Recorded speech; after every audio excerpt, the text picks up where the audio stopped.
So hello everyone, once again welcome back to this channel. तो आज हम लोग बात करने वाले हैं बैक्टीरियल डिजीज़ के बारे में, जो डिजीज़ बैक्टीरिया कॉज करते हैं उस डिजीज़ के बारे में। तो चलिए स्टार्ट करते हैं। Bacterial disease,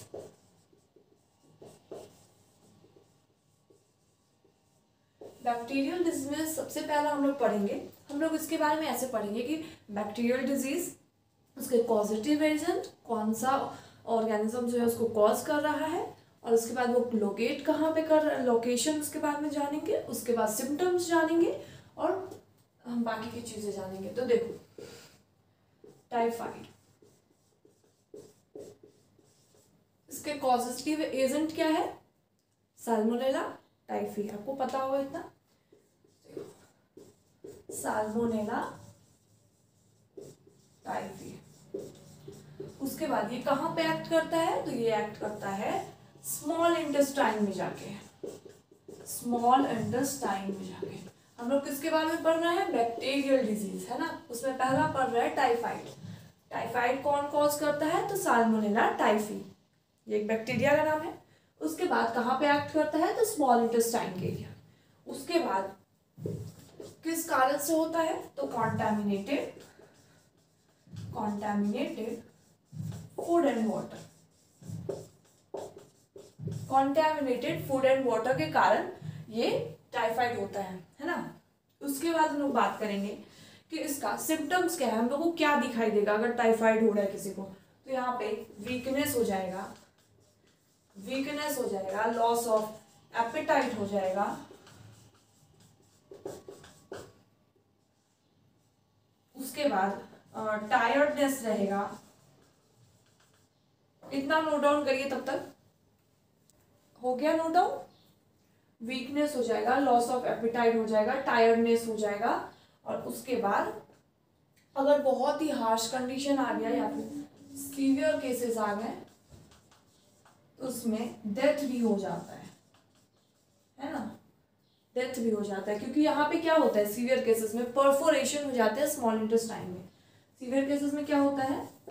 perforation in small intestine. तो मैंने क्या क्या बताया? इसका फीवर भी एक सिम्टम्स है, 39 to 40 डिग्री सेंटीग्रेड। तो देखो मैंने क्या क्या बताया।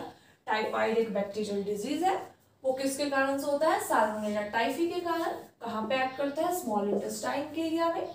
उसके बाद क्यों होता है? तो कॉन्टैमिनेटेड फूड एंड वाटर के कारण। और उसका सिम्टम्स क्या है? तो वीकनेस होता है, लॉस ऑफ एपेटाइट होता है, और टायर्डनेस रहेगा, फीवर आ जाएगा, और सीवियर केसेस में क्या हो जाता है? डेथ हो जाता है, क्योंकि स्मॉल इंटेस्टाइन के एरिया में वो परफोरेशन कॉज कर देता है। इतना क्लियर हुआ?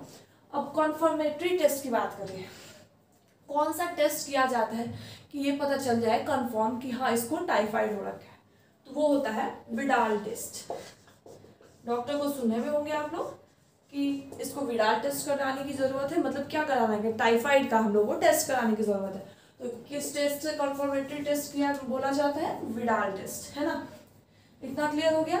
इतना लिखो, फिर आगे मैं दूसरा डिजीज के बारे में बताती हूँ जो कि है निमोनिया। हो गया कंप्लीट? मिटा रही हूँ।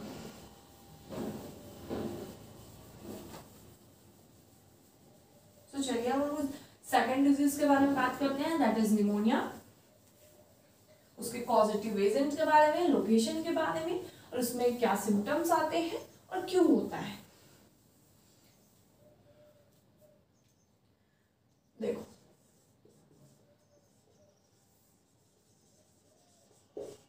न्यूमोनिया क्या है? निमोनिया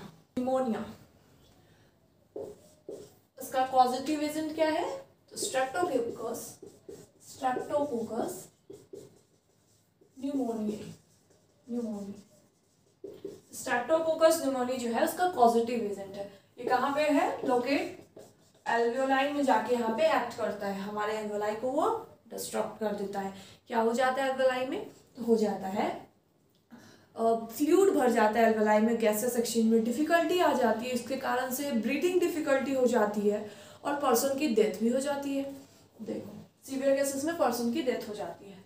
एल्वियोलाई लोकेट कहाँ पे जाके एक्ट करता है? तो एल्वियोलाई रीजन में। हर ऑर्गेनिजम्स का एक टारगेट ऑर्गन्स होता है वहाँ पे जाके वो एक्ट करता है। ऐसा नहीं कि कहीं भी जाके कोई भी ऑर्गेनिजम्स एक्ट कर दे रहा है, ऐसा बिल्कुल भी नहीं होता है। सो एल्वेलाइन, उसके बाद देखो ये क्यों होता है, इसका ट्रांसमिशन का मोड क्या है, तो नेजल ड्रॉपलेट्स। क्या है, नेजल ड्रॉपलेट्स। उसके बाद ये क्या है, पॉजिटिव एजेंट, पॉजिटिव एजेंट। ये क्या है, लोकेशन। ये क्या है, mode of transmission, mode of transmission. तो ये आपको इसी वे में, इसी फॉर्मेट में याद रखना होगा कि कोई भी पार्टिकुलर डिजीज है, जैसे बैक्टीरियल डिजीज में टाइफाइड है, तो उसका पॉजिटिव एजेंट क्या है, उसका मोड ऑफ ट्रांसमिशन क्या है, उसका लोकेशन कहाँ पे है और उसका सिम्टम्स क्या है ना। नेजल ड्रॉपलेट्स के कारण होता है। अब इसका हम लोग सिम्टम्स देखते हैं। सीवियर केसेस में क्या होता है, डेथ भी हो जाती है, और यहाँ पे नेल्स और फिंगर्स जो होता है वो ग्रे कलर में टर्न होने लगता है। क्यों होने लगता है, क्योंकि ऑक्सीजन का डिमांड है पूरी बॉडी में और वहाँ पे ऑक्सीजन पहुँच नहीं पा रहा है, इसके कारण से नेल की कलर चेंज होने लगती है। So nails and fingers turns to grey colour due to lack of oxygen. इतना चीज क्लियर हुआ। अब देखो इन चीजों के बारे में याद रखना है कि न्यूमोनिया किसके कारण होता है, पॉजिटिव एजेंट क्या है, स्ट्रेप्टोकोकस न्यूमोनी। कहाँ पे ये एक्ट करता है, तो अल्वेलाई में एक्ट करता है। नेजल ड्रॉपलेट्स के कारण इसका ट्रांसमिशन होता है। सिम्टम्स क्या क्या होता है, इतनी बातें याद रहेगी। और भी कुछ बैक्टीरियल डिजीजेस हैं, जैसे कि हो गया प्लेग, ये भी बैक्टीरियल डिजीज में आता है, बट इसके बारे में पूरे डिस्क्रिप्टिव आंसर्स हम लोग को एनसीईआरटी में नहीं दिया हुआ है। हम लोग को एनसीईआरटी में बैक्टीरियल डिजीज में दिया हुआ है टाइफाइड एंड निमोनिया। तो चलिए हम लोग एक बार फिर से रिकैप करते हैं। टाइफाइड कौन कॉज करता है, तो स्ट्रेप्टोकोकस, साल्मोनेला, टाइफिस। स्ट्रेप्टोकोकस निमोनिया किसको कॉज करता है, निमोनिया को। साल्मोनेला टाइफी किसको कॉज करता है, टाइफाइड को। उसमें लोकेशन कहाँ पे था, टाइफाइड की लोकेशन कहाँ पे था, स्मॉल इंटेस्टाइन। और उसका मोड ऑफ ट्रांसमिशन कहाँ पे था, उसका कॉन्टेमिनेटेड फूड एंड वाटर के कारण। यहाँ पे क्या है, नेजल चैम्बर्स या नेजल ड्रॉपलेट्स के कारण, चैम्बर्स नहीं, नेजल ड्रॉपलेट्स। उसका सिम्टम्स, टाइफाइड की सिम्टम्स क्या थी, फीवर आ रहा था, बहुत ही टायर्डनेस, वीकनेस, ये सब हो रहा था। इसमें क्या है, एल्वेलाई जो है फ्लूइड से भर जाता है, इसके कारण ब्रीदिंग डिफिकल्टी आने लगती है। सीवियर केसेस में पेशेंट की डेथ हो जाती है। टाइफाइड में भी सीवियर केसेस में डेथ हो जाती है, क्योंकि वहाँ पे स्मॉल इंटेस्टाइन में परफोरेशन हो जाता है। यहाँ पे नेल्स और फिंगर्स जो है वो टर्न हो जाते हैं ग्रे कलर में due to lack of oxygen. और भी बहुत सारे बैक्टीरियल डिजीजेस हैं, जैसे प्लेग हो गया, डिप्थीरिया हो गया, एक्सेट्रा। सो आई होप आपको ये वीडियो काम की लगी होगी, क्योंकि हमने यहाँ पे डिस्कस किया पूरा बैक्टीरियल डिजीज के बारे में। सो अगर आपको ये वीडियो से कुछ लर्न करने को मिला है, आपको रिवीजन हो गया, so thanks for watching this video. और आप ज़रूर मुझे कमेंट में बताइए कि मुझे क्या और मॉडिफिकेशन करने की ज़रूरत है, कौन से टॉपिक पे आपको वीडियो चाहिए या क्या चाहिए, आप please let me know. Okay, तब तक के लिए नेक्स्ट वीडियो का वेट करिए।